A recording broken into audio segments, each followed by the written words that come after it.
सभी को प्रेम से राधे राधे। आज मैं आपको भाद्रपद की एकादशी अजा एकादशी का महत्व सुना रही हूँ। चाहे किसी का व्रत है चाहे किसी का ना है, ये महत्व जरूर किसी को सुनना चाहिए, क्योंकि हर किसी को व्रत करने नहीं समर्थ नहीं होते व्रत करने में, तो इसकी महत्व भी सुन सकते हैं, इसलिए जरूर सुने। शुरुआत करते हूँ। हे कृष्ण भगवान।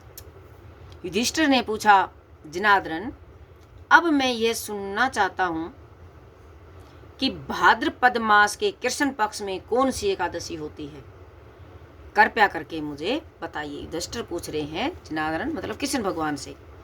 तो भगवान कृष्ण क्या बोलते हैं, हे राजन, एक चित होकर सुनो, मतलब ध्यान को एकाग्रचित होकर सुनो।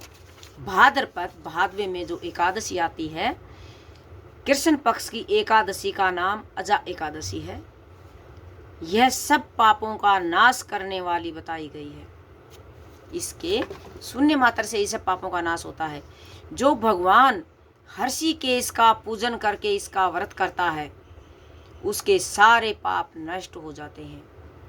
पूर्व काल में हरिश्चंद्र नामक एक विख्यात चक्रवर्ती राजा हो गए थे हैं, जो समस्त भूमंडल के स्वामी और सत्य प्रतिज्ञ थे। एक समय किसी कर्म का फल भोग प्राप्त होने पर उन्हें राज्य से भ्रष्ट होना पड़ा। किसको? राजा चक्रवर्ती को। राजा ने अपनी पत्नी और पुत्र को बेचा, फिर अपने को भी बेच दिया। पुण्यात्मा होते हुए भी उन्हें चांडाल की दास्ता करनी पड़ी। वे मुद्रों का कफन लिया करते थे। इतने पर भी नरप श्रेष्ठ हरिश्चंद्र सत्य से विचलित नहीं हुए। इस प्रकार चांडाल की दास्ता करते उनके अनेक वर्ष बीत गए। इससे राजा को बड़ी चिंता हुई। वे अत्यंत दुखी होकर सोचने लगे, क्या करूं, कहाँ जाऊं, कैसे उद्धार होगा हमारा। इस प्रकार चिंता करते करते वे शोक के समुद्र में डूब गए। राजा को आतुर जानकर कोई मुनि उनके पास आए। वे महर्षि गौतम थे। श्रेष्ठ ब्राह्मण को आया देख नरश्रेष्ठ ने उनके चरणों में प्रणाम किया और दोनों हाथ जोड़कर गौतम के सामने खड़े होकर अपना सारा दुख वृतांत समाचार कह सुनाया। राजा की बात सुनकर गौतम ने कहा, राजन, भादों के कृष्ण पक्ष में अत्यंत कल्याणमयी अजा नामक की एकादशी आ रही है, जो पुण्य प्रदान करने वाली है।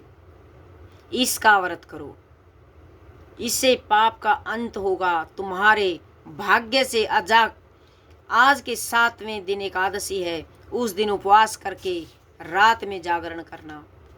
ऐसा कहकर महर्षि गौतम अंतर्ध्यान हो गए। मुनि की बात सुनकर राजा हरिश्चंद्र ने उस उत्तम व्रत का अनुष्ठान किया। उस व्रत के प्रभाव से राजा सारे दुखों से पार हो गए। उन्हें पत्नी का शनिधान और पुत्र का जीवन मिल गया। आकाश में दंदुभिया बज उठी।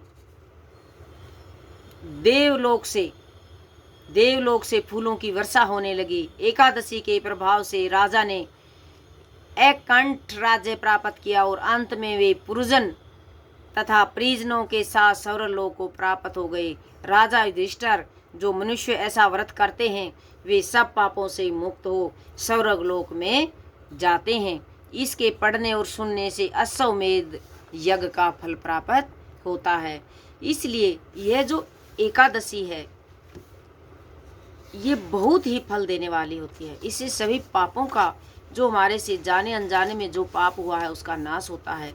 और ज़रूरी नहीं है कि हम इसका व्रत देखो, कई लोग इसका व्रत नहीं कर सकते, वो चाहे ना भी करें, लेकिन इसकी कथा जरूर सुने। इससे हमें पूरे फल की प्राप्ति जरूर मिलेगी, इसके सुनने से भी।